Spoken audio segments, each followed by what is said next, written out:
Oui, bonjour, nous sommes aujourd'hui dimanche et j'avais l'intention de vous faire une petite présentation de mon dernier livre qui vient de sortir qui s'appelle La fin du monde aux éditions Nombre 7.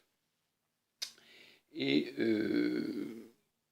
vu donc la densité et la pluridisciplinarité des thèmes qui sont abordés dans ce livre, à travers un dialogue un petit peu à la manière de Diderot, c'est-à-dire dans le sens du neveu de Rameau, que certains d'entre vous ont peut-être lu, ou Le rêve d'Alembert, d'un dialogue entre deux personnages, dont l'un s'appelle Philippe et l'autre François.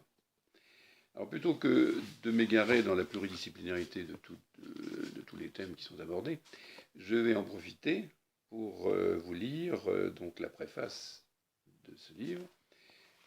Cette fois-ci, c'est d'ailleurs un des rares livres où j'ai voulu faire une préface pour essayer déjà de faire comprendre la direction qui avait été prise dans ce livre. Alors, simplement, je tiens à noter une chose, c'est que j'ai voulu reprendre ce que j'avais fait d'ailleurs lors de mon premier livre, une certaine forme d'homophonie au niveau du titre, puisque mon premier livre s'est appelé donc Le bonheur à l'envers, qu'on pouvait entendre à la fois A, 2 L, A, N, T, et puis plus loin V, E, R, S, et d'un autre côté A, et plus loin L, apostrophe, E, N, V, E, R, S. Eh bien là, la fin du monde, effectivement, on peut aussi y entendre une certaine homophonie, puisque certaines personnes pourront très bien, donc même en la lisant, vu ce que nous avons vécu ces dernières semaines, avoir plutôt tendance à le transformer entre la fin FIN plutôt que la fin FIM. Donc, je voulais vous lire cette préface pour essayer de vous inciter à vous plonger dans la lecture de ce livre. La fin et la fin du monde sont intimement liés, car inconsciemment, ce qui nous donne cette fin du monde, et c'est le fin du fin, c'est cette pulsion de mort qui nous fait vivre au paradoxe, dirait le poète, que cette volonté que nous avons tous de vouloir l'ignorer, voire même d'aller jusqu'à bâillonner tout interlocuteur qui serait susceptible de nous la révéler. Les médias de ce XXIe siècle n'ont pas compris que la fin de la fin, FIM, viendra plutôt de cette obsession que nous avons de courir, dans tous les domaines, vers l'égalité. Et pourtant, les scientifiques nous l'ont dit maintes et maintes fois, l'égalité, c'est la mort.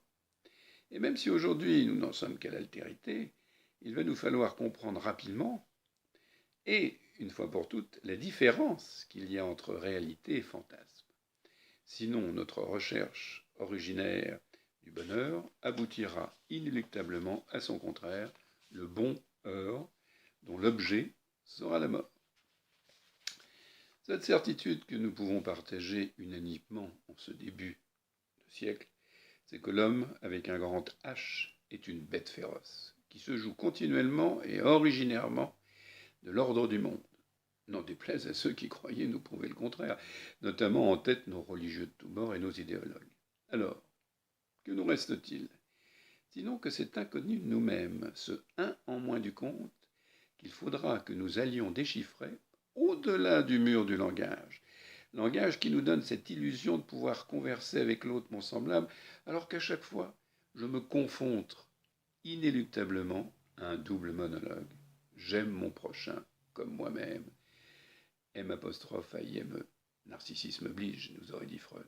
Nous voilà donc face au mythe de Sisyphe, au choix du semblant ou du sang, mais aussi à nos illusions d'immortalité, obligés que nous allons d'être cette fois-ci à retirer ce masque du mensonge, fût-il athée ou religieux. C'est notre quête de ce nouveau savoir non su, celui des signifiants, qui nous permettra d'atteindre la compréhension structurale de la plupart de nos interrogations en ce XXIe siècle, et d'éviter ainsi l'hystérisation, comme l'aurait dit Roland Barthes, de notre monde, condition nécessaire et suffisante pour qu'il ne se défasse pas. Alors ce thème, j'aime beaucoup, ne se défasse pas, c'est un verbe qu'avait employé Albert Camus à une certaine époque, et qui à l'heure actuelle est tout à fait d'actualité, car il va le falloir maintenant, après ce que nous avons vécu, essayer de faire de telle manière que ce monde ne se défasse pas. Eh bien, écoutez, ce livre, j'espère, apporte bon, quelques pistes de réflexion permettant peut-être d'ouvrir un peu cette voie qui aille dans le sens de construire plutôt que de détruire. Je vous remercie beaucoup et je vous souhaite bonne lecture.